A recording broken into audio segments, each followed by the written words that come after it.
Alright guys, HyDra again today. Hope you're doing well and enjoying all day so far. One of the most remarkable brackets in the history of the CDL is unfolding before our very eyes. The Los Angeles Guerrillas, after all the trash they took this season with their play online, are now top 3 bare minimum at this tournament, reminding many of what happened at Major 2 in Vanguard, where out of nowhere Guerrillas came through to win the entire tournament, beating FaZe of course in the grand finals. How far can Guerrillas go in this one? What about the other teams that were eliminated on the day? Very much interested in your thoughts in the comments. Hit the like button if you enjoy. Subscribe if you're new as always, I would greatly appreciate it. First of all, just quickly on the Los Angeles Thieves, we'll talk more about these guys of course tomorrow, but just Dan Ghosty, he's been their man really for the majority of this season so far, and actually 100 Thieves, even it was mentioned a couple of days ago on the Reddit that people were basically saying like, Ghosty's got to stay, don't get rid of him, and one of their top guys says we'll take it into consideration. So obviously they're going to consider the situation, but you know, I think Thieves will try their best to make sure that Ghosty doesn't go anywhere for next season. There are of course other teams that may well be interested. We shall see how this, what's going to be a crazy Rostermania period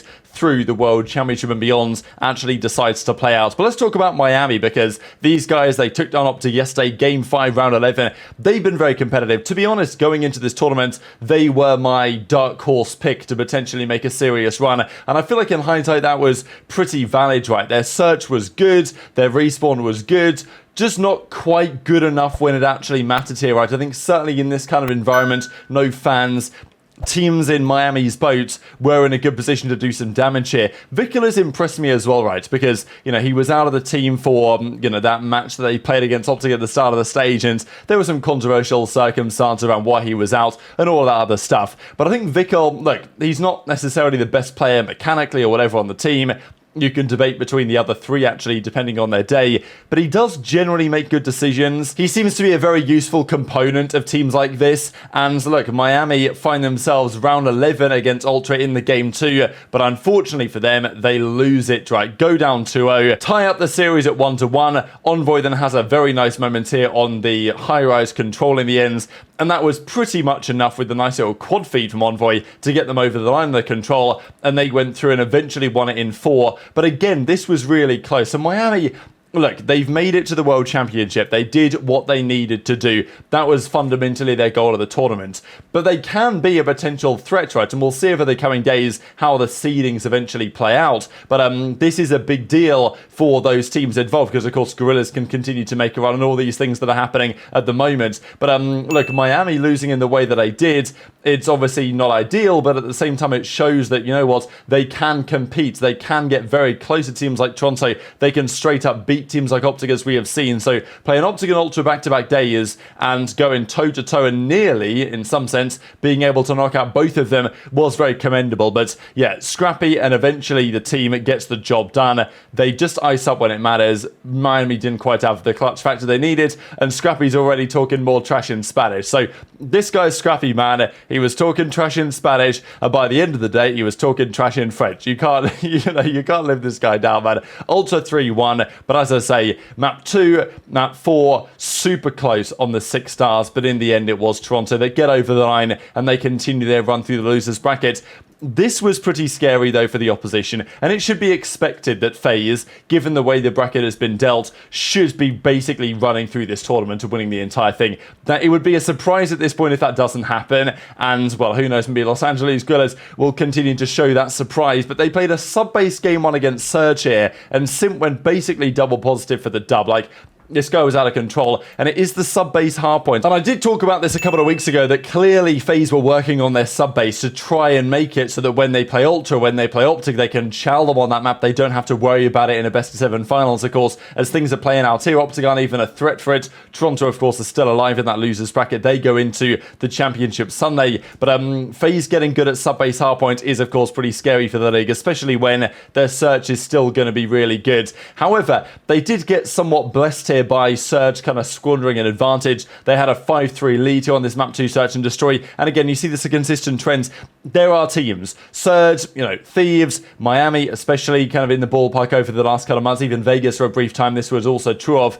They can compete, they can win maps, but it's just the crucial moments when the push comes to shove, that's when they can struggle more than some of the top teams, and, this is one of those maps you've just got to close out. They can't, they lose in 3, FaZe go on in really dominant fashion, to be fair, into the winners final. They also have broken the record. Now, sure, the last couple of seasons there have been less points for majors, but nonetheless it still counts. That FaZe by securing top 3, and they've been top 3 now, FaZe, for maybe the last 16, maybe the last 18, one of the two of those, let's say 18, last 18 tournaments in a row they've come top 3, something like that. It's pretty absurd. I think that excludes pro-ams and like kickoffs and stuff like this, but basically every event that FaZe have been to over the last 3 years, they have made top 3 absolute bare minimum, and that ain't changing this weekend. They've broken a record for most points in the league.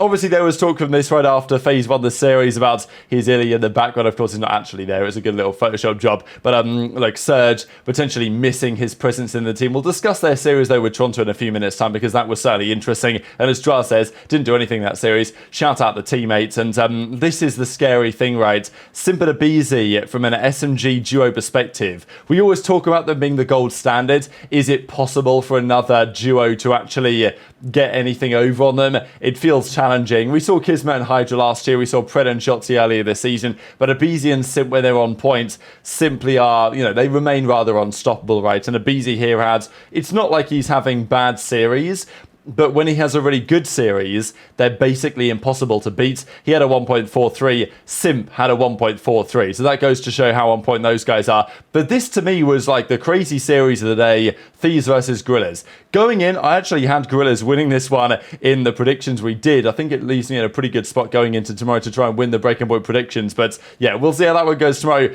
But on LAN, or at least at majors, Gorillas basically always beat Thieves. We know this is true. For some reason, their record against Thieves is so good, but also I was genuinely feeling some momentum building for the Los Angeles Gorillas, right? They took down a very strong Vegas Legion team. I wouldn't say very strong, to be fair. That's obviously over the top. But Vegas were looking really good online, right? They played Gorillas, and they got slapped around 3-0. So, part of me thought, okay, are Vegas just fraudulent? Which maybe was true in some parts, or legitimately are the Los Angeles Gorillas an actual serious threat now? And I wasn't really sure what the answer to that question was until I saw Vegas, they turned up to LAN and they put on a good showing. So then I thought, okay, maybe Gorillas, given the fact that they obviously took down the Toronto in round 1, are actually kind of the real deal. And I think that's what we're seeing here, right? I know that Parasite gave some interesting perspectives on this as well from his point of view, on how they've gone from getting 2 top 6 placings on LAN to now a top 3 this season, and it just shows when you actually build a culture. I think that is the point.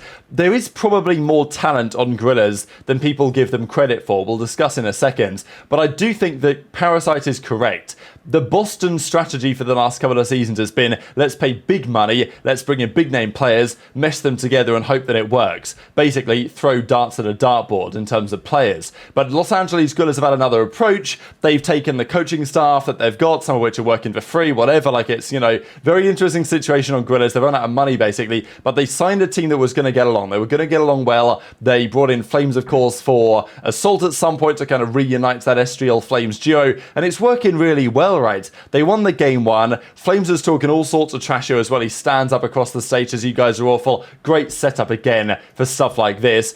They're up 2-0, and then the game 3, Gorillas take this one as well. Gorillas come through and 3-0 the Los Angeles Thieves down to the losers bracket. Look, both teams qualify for champs, but this run from Gorillas is seriously interesting, because going into the tournament, I would not have said that the dark horse to make the deep run was going to be the Gorillas, but that is now, it seems, exactly what we are seeing, and I think there's lots of credit belonging to many of these guys. Now, obviously, DiamondCon's turned it around lately. Fame, despite flying super under the radar, I would say, this season in terms of his actual contribution, he broke a record in this series, map 1 for the most assists in a map, and then have got the duo, Flames and Estriel. I think Estriel was a player that going into this season, there was some talk about him, and obviously Flames after the game says, look, we're super underrated. Everyone doubted it, but you know, we knew we're not done as well. Basically saying Flames that, you know, they can go one better, right? Beating Toronto, if they can beat Toronto, if they can beat, you know, Los Angeles Thieves in this way, why can't they beat FaZe? Okay, it's tough to beat FaZe, but it's not exactly impossible. And eStriel coming into the year, as I say, there was some talk about him. He'd done well at the end of last year's Challenger season and was known alongside Flames to be a real top prospect, talented player in the, let's say, Black Ops 4 Throwback League days, as those guys were grinding all the time. But as Brian Stat says, first rookie to place top 3 at a tournament this season alongside Flames, only rookie to beat FaZe in a series this year, highest average placement on LAN of all the rookies this season. So all of a sudden, the Rookie of the Year race may well be in the palm of eStriel's hands, because you look at the other candidates, Linz, he ain't going to champs. Gwyn, he ain't going to champs. aBeZy is going to champs, but has he been as good? You know, not necessarily so much. And the boys on Vegas not going to champs either. But all of a sudden, eStriel, who has honestly, since the start of the season, impressed me, didn't always have the greatest numbers, but I think he's been getting better and better. All of a sudden, we're seeing eStriel on the Gorillas making top 3. That's the best result that a team outside of the top 4 teams has achieved this season. So why not, right? I mean, honestly, eStriel, given the regular season, given the placements, couple of top 6s, now a top 3, if not better, you know, the case is honestly very, very compelling for eStriel to now be the Rookie of the season, which is, you know, rapidly taken over, obviously, and Gorillas find themselves